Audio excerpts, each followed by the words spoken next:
I took a sip of my coffee and nearly choked when I read the letter.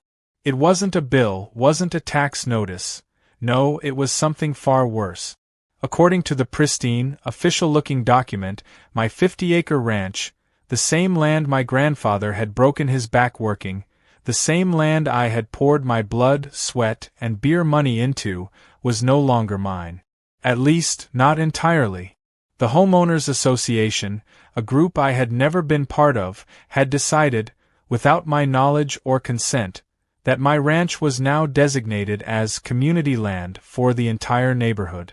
I squinted at the words, reread them, and then did the only logical thing. I laughed. Hard. But the laughter died when I got to the part that said, effective immediately, all fences, barriers, or private property signage must be removed in accordance with HOA guidelines. That was when my coffee mug met the floor, shattering into 100 pieces. A creeping, hot rage curled in my chest. These people were actually serious. They were trying to steal my land. An hour later, I stood at the front gate as a tan sedan with a ridiculous HOA logo on the side rolled up my driveway like it owned the place. The door opened, and out stepped Margaret Dawson, a middle-aged woman with a round figure squeezed into a blazer 3 sizes too small. She adjusted her clipboard and strutted up to me with the kind of confidence only people who had never been punched in the face had. Behind her, 2 other HOA board members, equally smug, equally overdressed, hovered like vultures over a fresh carcass. "Mr. Monroe," she said, her voice syrupy with fake politeness. "We sent you the notice regarding the community land designation. We'd like to discuss the next steps." I folded my arms and stared at her, letting the silence stretch until it became uncomfortable. "Next steps," I finally said. "Yeah, I got a next step. It's called trespassing laws." Margaret let out a small chuckle, the kind that said she found me amusingly stupid. "Oh, I think there's a misunderstanding," she said. "You see, our board voted unanimously to include your land within the HOA jurisdiction. Since your ranch has historically been accessible to community members for hiking and leisure." Historically, I cut her off. "The only thing this land has historically been used for is ranching. And my land isn't part of your HOA. Margaret gave me a patronizing smile. "It is now." I stared at her, waiting for the punchline. None came. She actually believed this nonsense. I looked at the 2 board members behind her, both nodding along like well-trained parrots, and felt a sudden urge to throw something. Instead, I exhaled through my nose and forced my voice to stay even. "Let me get this straight," I said. "You people, who don't own a single blade of grass on this land, held a little vote and decided my private property belongs to you?" Margaret tilted her head, as if explaining something to a particularly slow child. "Not to us, Mr. Monroe. To the community." I was still processing the absolute insanity of this when a silver SUV came rolling up my driveway. The doors popped open, and out spilled a family of 4. 2 parents, 2 kids, and a golden retriever. They set off towards my pasture like they were at a public park. "Whoa, whoa, whoa!" I shouted, marching toward them. "What do you think you're doing?" The dad, a balding man in a golf shirt, smiled at me like I was the one intruding. "Oh, Margaret said the HOA opened up this land for public use," he said, tossing a frisbee to his son. "Figured we'd check it out." Margaret, who had followed me, placed a firm hand on my shoulder as if we were old friends. "Jack, this is exactly what we were talking about. Community members enjoying their space." I shrugged her hand off and turned back to the family. "This isn't your space. This is my land." The wife looked at me, puzzled. "But the HOA said." "I don't give a damn what the HOA said," I growled. "Get off my property." The husband frowned. "No need to be rude, buddy." I was about to inform him that he was about 3 seconds from getting his golf shoes filled with manure when another car pulled up, followed by another. More people were arriving, picnic baskets in hand, like I had personally invited them for a neighborhood cookout. My ranch was being invaded in real time, and I felt like I was trapped in some bizarre nightmare. I turned back to Margaret, my patience officially gone. Get these people off my land. Now. Her eyes widened in mock innocence. Oh, Jack, there's no need for hostility. This transition will be easier if we all work together. I stepped closer, lowering my voice. Margaret, I swear on my granddaddy's grave, if you don't get off my property, I will personally escort you down the driveway with a garden hose. That finally got a reaction. Margaret's smugness faltered for half a second before she recovered. Well, she sniffed, adjusting her blazer. I suppose we'll have to escalate this matter. She turned on her heel and stormed back to her car, her lackeys scuttling after her. The trespassers, realizing something was off, started shuffling back to their vehicles. As Margaret got into her sedan, she gave me one last look. You'll be hearing from our lawyer. I grinned, slow and mean. You'll be hearing from my shotgun. The moment they were gone, I grabbed my phone and dialed Curtis McGraw, my lawyer. Curtis wasn't just a lawyer. He was the kind of guy who made a living off crushing overreaching HOAs. He answered on the first ring. Curtis, I said. I've got a situation. 20 minutes later, I was sitting in his office, explaining everything. Curtis listened, nodding along, occasionally scribbling notes. When I finished, he leaned back, chewing on the end of his pen. Ah, the classic HOA land grab, he said, sighing like a man who had seen too much. They don't actually have legal grounds, but they're banking on you rolling over. I frowned. So how do I stop them? Curtis smirked. You don't just stop them. You fight dirty. I leaned forward. I'm listening. Curtis tapped his fingers against the desk. First thing you do is make it impossible for them to use the land.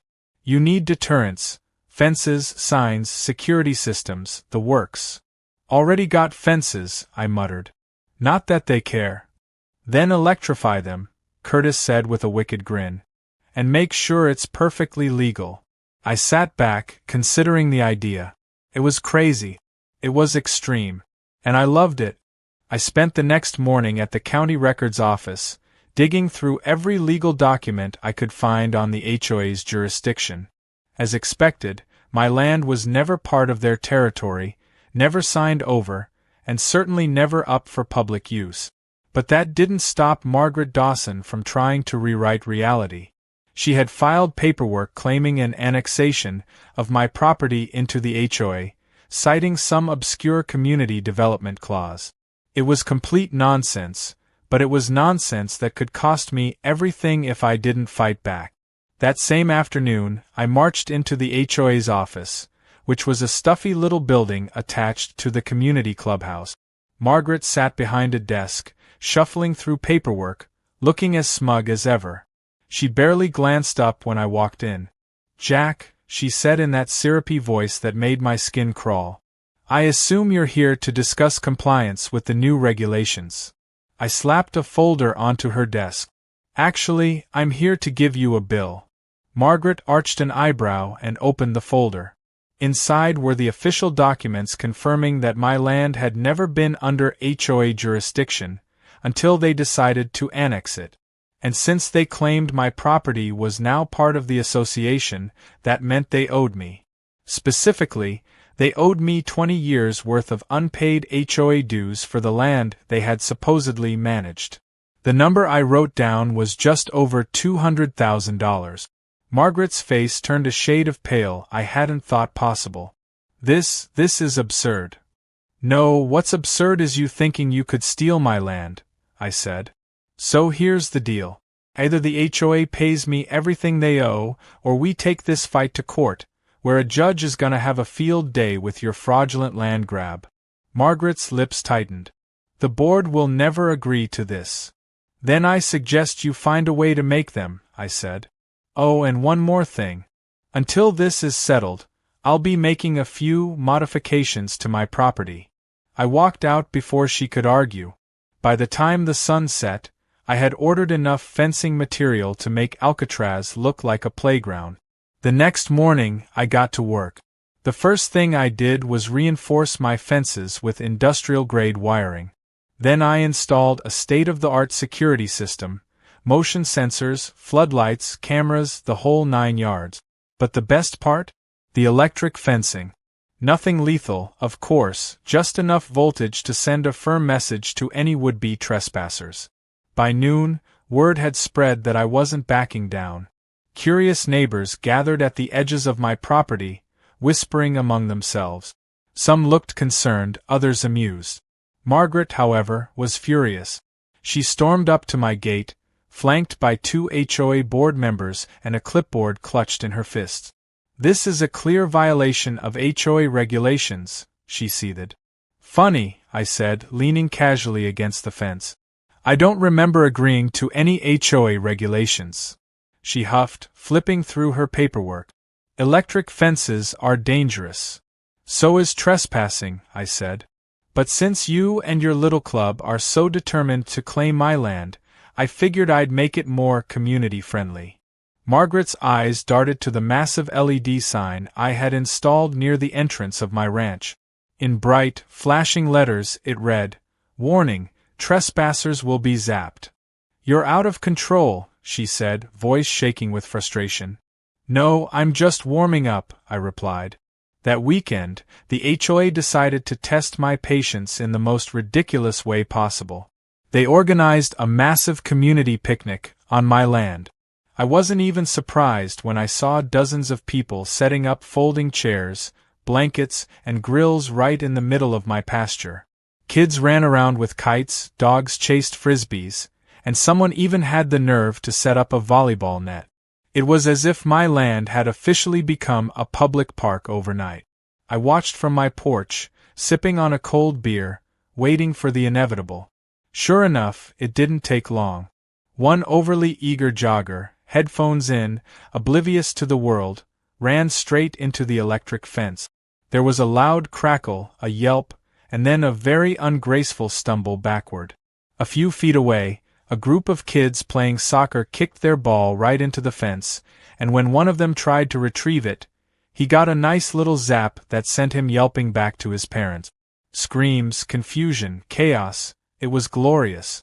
Margaret was the first to recover. She stormed through the crowd, red-faced and livid. "This is illegal," she shrieked. "No, it's not," I called back. I checked. Perfectly within county regulations. Non-lethal, too. Wouldn't want anyone getting seriously hurt. Just a friendly reminder to stay off private property. "You're a menace," she spat. "No, I'm a landowner," I corrected.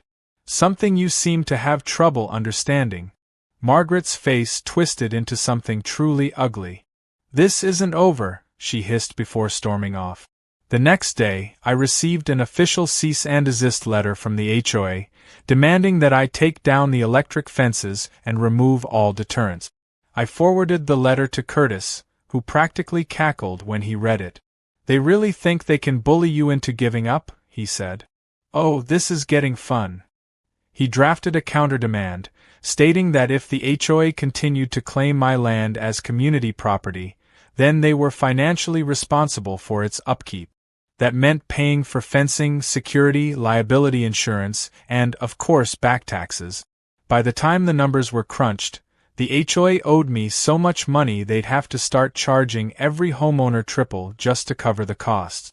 Margaret's response came in the form of a desperate emergency meeting with the HOA board. I wasn't invited, but I didn't need to be. Word spread fast. Homeowners were furious when they found out that their fees were about to skyrocket, all because Margaret had overstepped her authority. People who had once sung her praises were now calling for her resignation. 2 days later, I found Margaret at my gate again, looking far less confident than before. She cleared her throat, gripping her clipboard like a lifeline. "Mr. Monroe," she started, her voice strained. "The board has reconsidered its stance. We are willing to discuss a peaceful resolution." I grinned. "I'm listening." She swallowed hard. "If you agree to remove the fences, we'll drop all HOA claims on your land." I took a long, dramatic sip of my coffee. Tempting. But here's the thing, Margaret. I like my fences. And I really like watching you squirm. Her face tightened. "This is extortion." No, this is justice, I said. You tried to steal my land. You lost. And now, you're going to do exactly what I say. Margaret stared at me for a long moment, jaw clenched, before finally nodding. Fine. The board will vote to officially remove your land from the HOA. That's a good start, I said. And one more thing. You're gonna cover my legal fees. Her nostrils flared. You can't be serious. I crossed my arms. Oh, I'm dead serious. Silence stretched between us. Then, with visible effort, she gave a stiff nod. Fine. I smiled, watching as she turned on her heel and walked away. The war wasn't over yet, but I had won the battle. And I wasn't done making them pay. Margaret's defeat should have been the end of it, but I knew better. People like her didn't just roll over and accept failure. They plotted, schemed, and looked for any possible loophole to claw their way back to power. So I stayed ready. I reinforced my fences, added even more security cameras, and made sure my lawyer was on standby for whatever nonsense they tried next. But to my surprise, things stayed quiet. Too quiet. Then, about a week later, I started noticing strange things. A group of men in suits, none of whom I recognized, were seen walking around the neighborhood, speaking in hushed voices with various HOA board members. A few residents stopped waving at me in town, looking guilty whenever I caught their eyes. It didn't take long for word to spread that the HOA was in full-blown crisis mode. Homeowners were furious about the special assessment fees Margaret had tried to impose, and a petition had started circulating demanding her resignation. It all came to a head at the next HOA meeting. Now, I normally wouldn't have bothered attending one of their little neighborhood cult gatherings, but this time was different. This time, they were discussing whether or not Margaret should remain in charge. And I wouldn't miss that for the world. I arrived early, taking a seat near the back, arms crossed as I watched the chaos unfold. The moment Margaret walked in, the tension in the room thickened. She took her usual seat at the front, but for the first time, there was no smugness in her expression. No air of superiority. Just tightly controlled panic. An elderly man, Mr. Wilkes, stood up first. He'd lived in the neighborhood for decades and had once been one of Margaret's biggest supporters. But tonight, he looked furious. "We've had enough," he announced, voice shaking with anger. "Margaret, under your leadership, this HOA has gone from a simple community association to some kind of dictatorship. You overstepped your bounds, cost us thousands of dollars, and nearly got us sued into the ground." Murmurs of agreement rippled through the crowd. Margaret opened her mouth to defend herself, but another homeowner cut her off. "You told us Monroe's land was legally ours," a woman snapped. "You lied. And because of you, my family has to pay an extra $5,000 in HOA fees this year. Are you going to reimburse me, Margaret?" Margaret's face went red. "I was acting in the best interests of the community." "No," I called out from the back, leaning forward with a grin. "You were acting in the best interests of yourself." Heads turned toward me. I stood up slowly, letting the silence stretch before I spoke again. "Margaret tried to steal my land," I said, loud and clear. "She thought she could bully me into handing it over, and when that didn't work, she tried to bury me in paperwork. But she failed. And now, she's scrambling to clean up the mess she made." Margaret's lips pressed into a thin line. "You don't even belong to this HOA, Monroe." "Oh, but I do," I said with a smirk. "Remember? You forced my property into your jurisdiction. Which means I get a vote." A ripple of shock spread through the room. The board members whispered among themselves, realizing the full scope of what I had just said. Margaret had been so determined to claim my land that she had unknowingly given me the power to vote on her removal. Someone motioned for the vote to begin. It wasn't even close. One by one, hands shot up in favor of removing Margaret from the HOA presidency. The final count was overwhelmingly against her. Margaret slumped in her seat, looking as if someone had just pulled the rug out from under her entire existence. The next day, I was back on my ranch, enjoying the peace and quiet, when a moving truck pulled up to Margaret's house. I stepped onto my porch and watched with mild amusement as she stomped back and forth, barking orders at the movers. She had lost everything: her power, her influence, her standing in the neighborhood, and now she was leaving. I almost felt sorry for her. Almost. That evening, I got a knock on my door. A group of HOA board members stood there, looking unusually nervous. One of them, a younger guy named Derek, cleared his throat awkwardly. "So, we've been talking," he said. "And since Margaret's gone, we need a new president." I narrowed my eyes. "Let me stop you right there. If you're about to ask what I think you're about to ask, the answer is hell no." Derek raised his hands. "Hear us out. We know the HOA has been a disaster lately. We need someone strong, someone who won't let power go to their head." I crossed my arms. "Not interested." Another board member, a woman in her 50s, stepped forward. "Jack, if you become president, you could dissolve the HOA." That made me pause. "Say that again." "If you take over, you could vote to dismantle it entirely," she said. "No more fees, no more ridiculous rules. Just homeowners managing their own property, like it should have been from the start." I took a long moment to think it over. The idea of running an HOA made me want to gag, but the idea of permanently putting an end to their nonsense? That had potential. I exhaled sharply. "Fine. I'll do it. But only on one condition." Derek nodded eagerly. "Anything. I don't want to hear a single complaint when I burn every one of your HOA rulebooks." A week later, it was official. The HOA was dissolved by unanimous vote. Homeowners were free to do whatever they pleased with their own property. No more fines for grass that was an inch too tall. No more ridiculous restrictions on paint colors. No more tyrannical power trip. And just like that, peace returned to the neighborhood. To celebrate, I threw the biggest barbecue the neighborhood had ever seen. The smell of smoked brisket filled the air, beer flowed freely, and for the first time in years, people actually looked happy to be living here. As I stood by the grill, watching my neighbors laughing and enjoying themselves, I felt something I hadn't felt in a long time. Satisfaction. Curtis showed up halfway through the party, shaking his head in amusement. "You really did it," he said, grabbing a plate of ribs. "You destroyed an HOA." I smirked. "Told you I'd fight dirty." He laughed. "What are you gonna do with all your free time now?" I glanced toward the horizon, where my newly reinforced fences stood tall and unchallenged. "Oh, I'll think of something." And with that, I raised my beer, taking a long, slow sip as the sun dipped below the horizon. My land was mine again. No one would ever take it from me. Not an HOA, not a bureaucrat, not a single soul. I had won.